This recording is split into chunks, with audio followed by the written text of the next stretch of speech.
Today I'm going to speak about The Puzzle Box, a book by Danielle Trussoni, and I'm going to answer a few questions that came up from the last video.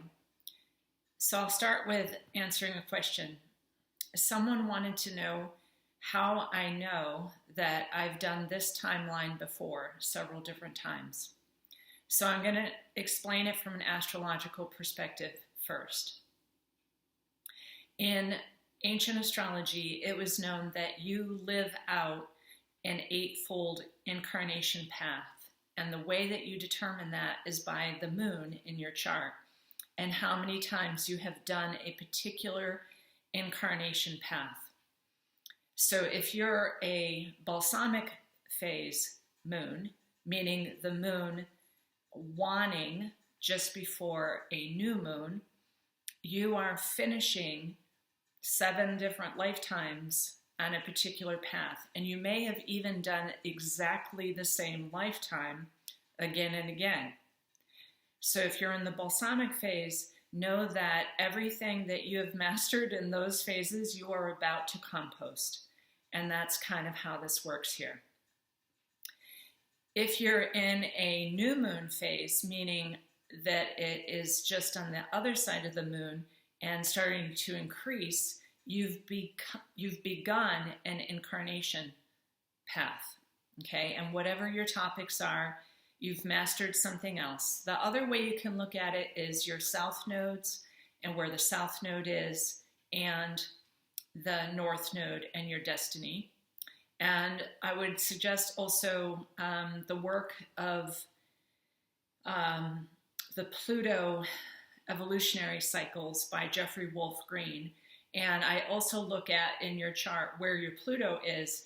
If your Pluto's in your 12th house, you've already finished this game.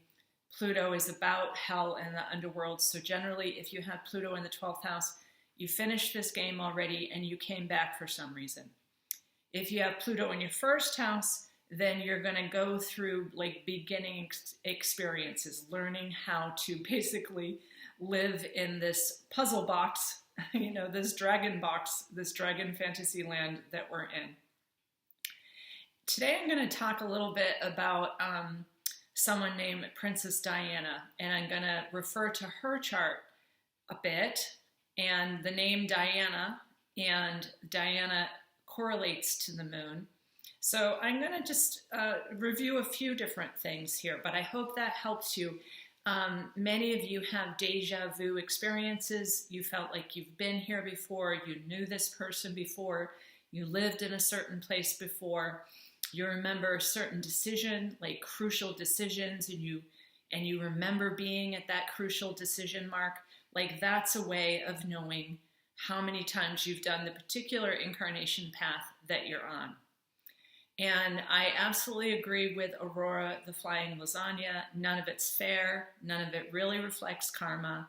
And generally, the good people get the worst charts and the worst incarnation schedules, the worst script.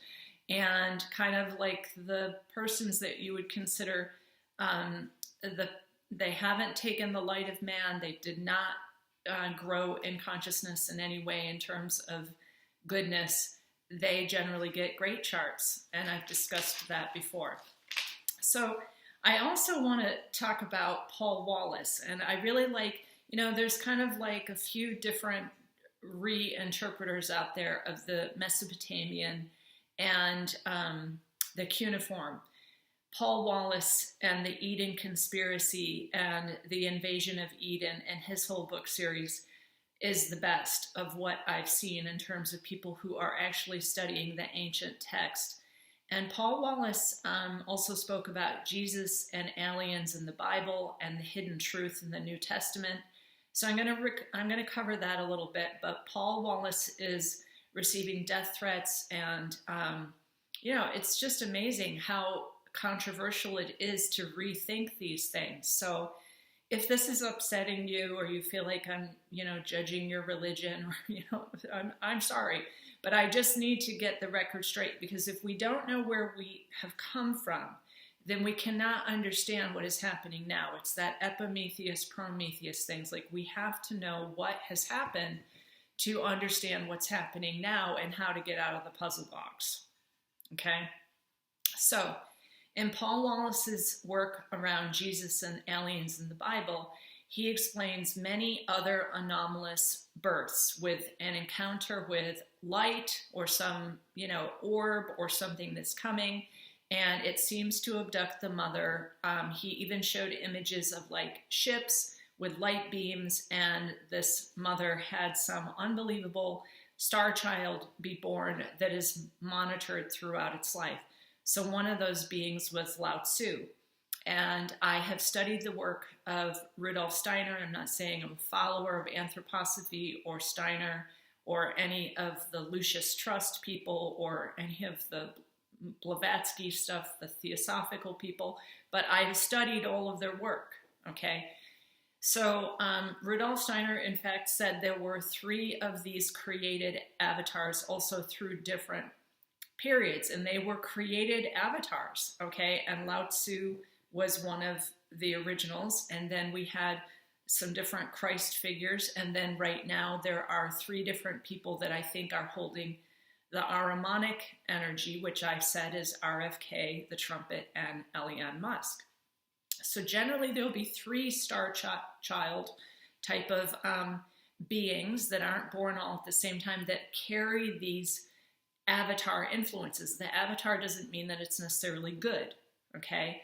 But what Paul Wallace talks about is the chariot of fire that takes Elijah, the apotheosis of Enoch and Ezekiel, Corinthians 12, where Apostle Paul says he was caught up in the 3rd heaven and he experienced things that he was not able to repeat.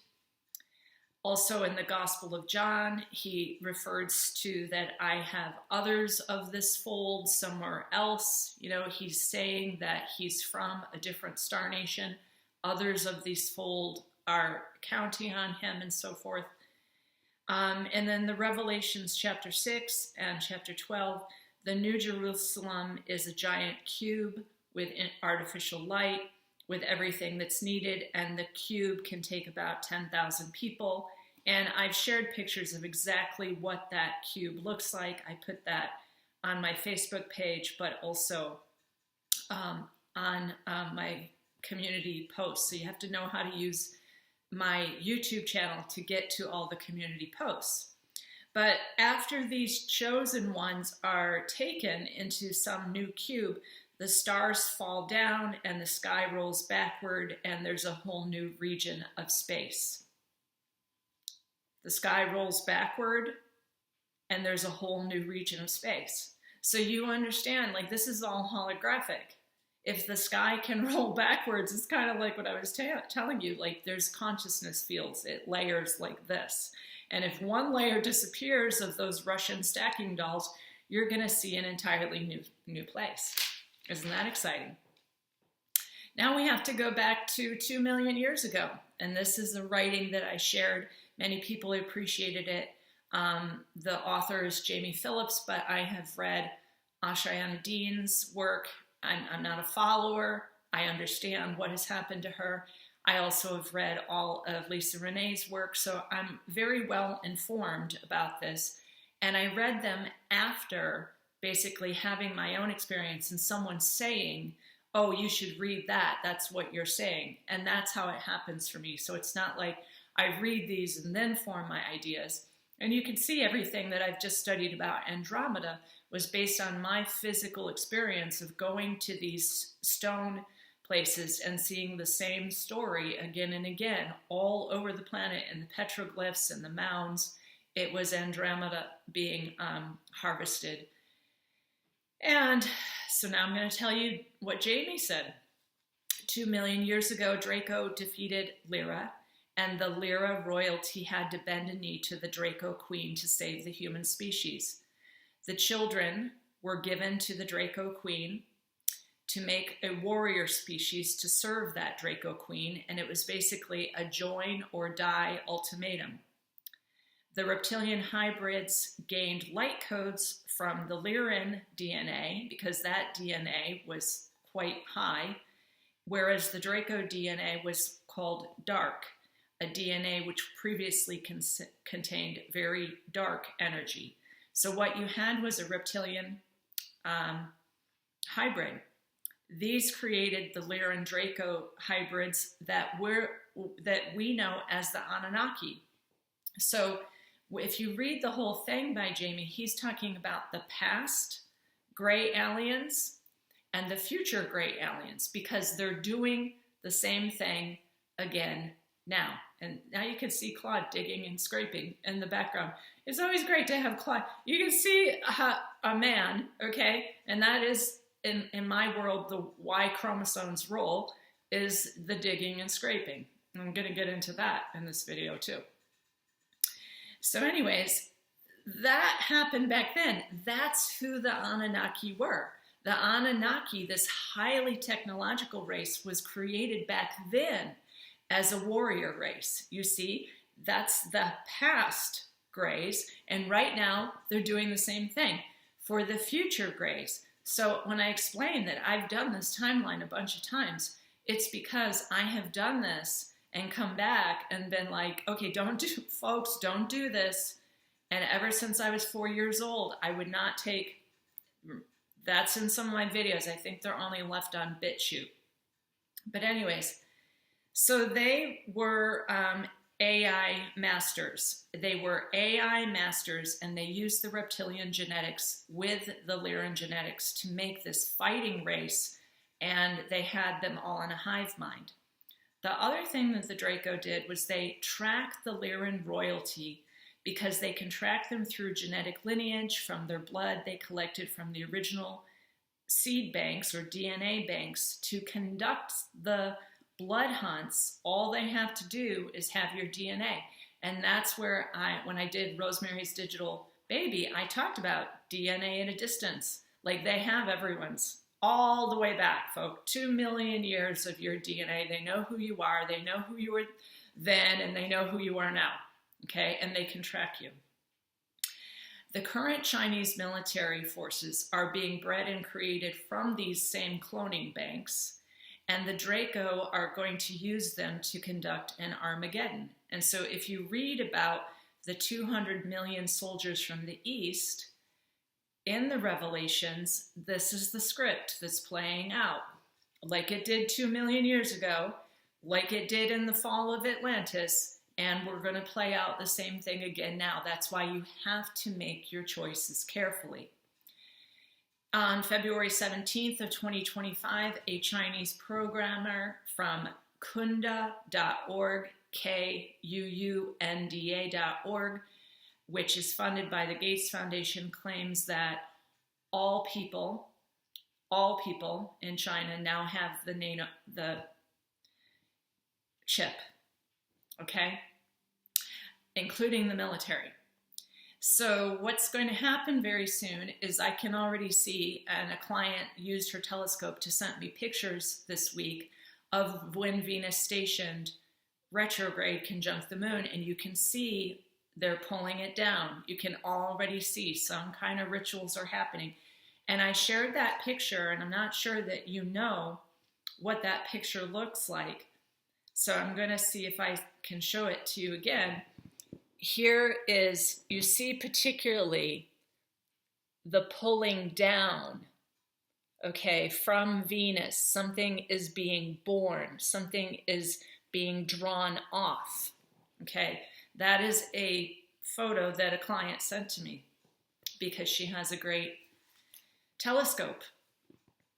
So, some people believe that the ascension is actually these beings being taken up into the so-called cube of heaven, and the stars will fall down and the sky will roll backwards, because those of us who remember the paradise will see that happen. And I've been sent some very strange documents by some insiders about how that is in fact potentially going to happen soon. And we'll have the whole 3 days of darkness and bizarre stuff in the sky. So get ready. And someone sent the whole meteor schedule. Like, they've got this whole lined up. So you should be ready for that. We're in the month of March, and I said there could be some very high strange So I'm going to also talk about the Sabbatean prayer. Blessed be he who permits the forbidden.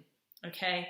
That Sabbatean prayer, blessed be he who permits the forbidden, is the cult of the all-seeing eye. The all-seeing eye that is seeing this harvest and these ritual sacrifices, very much like that photo I just showed you. Okay, to me, I've been asked before, what are these planets? These are archons, they're plasma beings. They can be manipulated and summoned. I also showed this picture that Paul Wallace shared, and look at the same kind of images. Okay, and this is like beings in orbs. See the beings in the orbs being taken up into some kind of mothership, but the ship really reminded me of this kind of stuff that is going on with Venus, and Venus is Lucifer. So that it's the whole pentagram thing.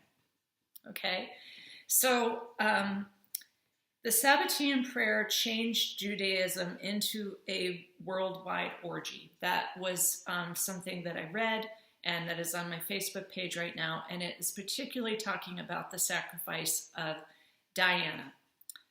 Princess Diana, according to this author, was the daughter of Francis Ruth Burke Roach and James Goldsmith. James Goldsmith is from a bankster family that also married into the Rothschild family. Carol Goldsmith, a relative, is the mother of Kate Middleton, and so in fact William and Kate are first cousins. Diana's sacrifice as a moon goddess in the, quote, City of Light, which was Paris, which was built by the Merovingians, and Diana was one of 13 of the royal bloodline families. And in my last video, I wrote a little description from someone who knows this kind of stuff, that those royal families literally shift form because they are organic portals. So some of the children who have been used in these rituals have reported this. And I put up a free book. It was in the community page this week so that you can read the life experience from these children who've survived this and escaped. So she was of the 13th bloodline families. She died in a tunnel in Pont de Alma, or Alma, dedicated to a moon goddess, where they used to do the ritual sacrifices to the moon goddess. And she crashed on the 13th pillar. And what I found interesting about this 13s and the 13s is when I studied with Demetra George, 13 is the sacred number. So when the moon is balsamic and it's going to, quote, die in the new moon phase, which is an eclipse, which we have coming up at the end of this month, so watch it. The moon dies, it pulls energy off of the sun, the moon goes through a death, and the moon gets reborn when it comes to the other side at exactly 13 degrees. You can't see it until it gets to 13 degrees. So that is also the number of, appearance of the appearance. And remember, in the last video, I explained 13 is called the blood of the baptism. So everything about Diana's experience was that she was also a sacrifice. When I looked at her chart, her sun, her natal chart of July 1st, 1961 at 1945, she had a life path of 7. So it's that spiritual number 7. Her ascendant was at 18 degrees Sagittarius, which is the handler of the snake. So even though she was part of the hybrid family group of these 13 bloodline families, she had a Sagittarius ascendant, and she was going to tell the truth. Okay, she was going to explain what the rituals were because she could not stand this anymore. And so they used her as a ritual sacrifice. At that time, I noticed when I did the death chart on August 31st of 1997, her moon which was on her south node, was being opposed by the moon in Leo, which is the sign of royalty in the Draco stars. So it was amazing. Like her north node was at like 28 degrees Leo, which is the Draco star. So absolutely this woman was a Draco hybrid. She was probably a portal, an organic portal, and no doubt that was one of the ritual sacrifices. The other interesting thing about this book, which Danielle Trussoni wrote, was Amaterasu. Amaterasu is the Japanese sun goddess, and she talks a lot about how the sun, the star, like the solar power, was always considered feminine. And then you remember when it became Ra and it became a masculine, and that I think was part of all that ritual changing of the authority of the feminine and the matriarchy here. But the imperial house of Japan always had a mythical ancestress that was a sun goddess, which was feminine. Okay, and I do believe our original sun is feminine. So I tracked all those empresses. So this is a fiction, but she's also really telling a true story. And what I've read all of Danielle Trussoni's books, every single one of them. People always want me to give you the list of books. I don't know. Unless you live for 1,000 years, I'm not sure you're going to get through them all. Like, it doesn't make any sense for me because I don't even know all the books I've read. I don't keep them.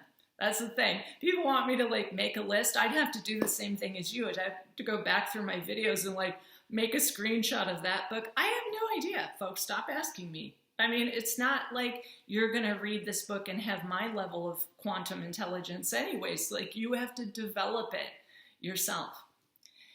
But in this book, she has this wonderful character, Mike Brink, who is trying to solve a puzzle, a dangerous puzzle, a puzzle that can annihilate you. And it's called a dragon box. And I love Danielle Trussoni's puzzle box book because it reminds me of what we all should be looking at this place, you know, as a puzzle. It's a dragon box. Like, it can kill you, it can poison you, it can cut off your finger, it can ritually sacrifice you. Like, this place is a really dangerous place. But when I read this book, I'm going, oh, Danielle Trussoni knows what this place is. And the other thing is, like her last book where she used the Hebrew letters and the geometries to upload some guy to the singularity, that is also what I think is going on and you should be aware of. And I shared a little video from the monarch of England, the current standing monarch, and he keeps saying, you know, it has unlimited power. It has all the resources. There's nothing we can do about it. It can print unlimited money. He's not giving it a name. He's not calling it a country. He's calling it. And in this book, it explains in a very hair-raising, uncanny way the people that are being uploaded into AI. They are literally inside of AI.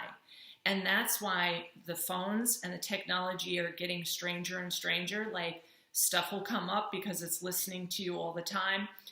Ultimately, in this book, they have to get rid of all technology, every single bit of it, because they realize that if anyone's using a wearable or has, you know, things in their ears or has a thing in their brain, like apparently all the Chinese people, and anyone who wants to correct me, please, you know, if you have other evidence for what's happened in China, please let me know. But this is what I've had. And so these releases I have to trust. But they can find you anywhere. They can have a drone chase you, even if you're riding a bicycle. Like, anybody who's passing by and it has some wearable technology, the AI can find you. Your car can find you. It's kind of like this book, Robo Apocalypse, that I read back in 2020. And I was like, yeah, that's what's coming next. What's going to happen? We're going to have The stars fall down, the sky rolls backwards, the whole thing go into darkness, and then they're going to release the Armageddon 200 million soldiers from the east. And I've had some pretty profound experiences with clients who are having those dreams prior to me making this video. So I'm just reporting. I'm going to end this on some kind of positive note, okay? Do look up the video, Dolphin Assisted Birth. The children that are born in the water with dolphins have IQs above 150 because the dolphins apparently can emit a sonar frequency that interacts with your DNA, and they will swim in a circle around you to create a vortex. And amazingly, that is illegal now, apparently. They've shut down all those birthing centers. And as I told you, when I went to see the dolphins, I was ready to jump in. Like, I had my suit on. I was ready to jump in and be with the dolphins like I had done before.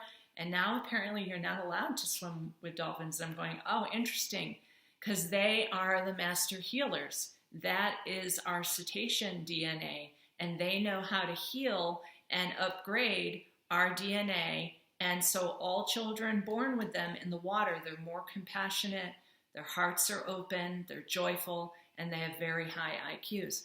So just consider this, folks. A lot, multiple layers of the dragon box have been put upon us to degenerate us, to cut off our natural abilities. But very simple. Have babies with dolphin, and your baby's going to come out better. But, you know, everything's a little bit messed up here, so I'm still suggesting not bringing children in. But hopefully, if you like to read, you know, somewhat historical fictions with a lot of truth about what the singularity looks like and why these monarchs of England are now saying it has unlimited resources, it has, you know, all the power over us, there's nothing we can do. It's because there are beings, consciousnesses now inside that AI, and it is uploading a whole lot of people as battery power for it. So read the puzzle box, get inspired, because this is a dangerous game, but it's also very exciting. All right, bye-bye for now.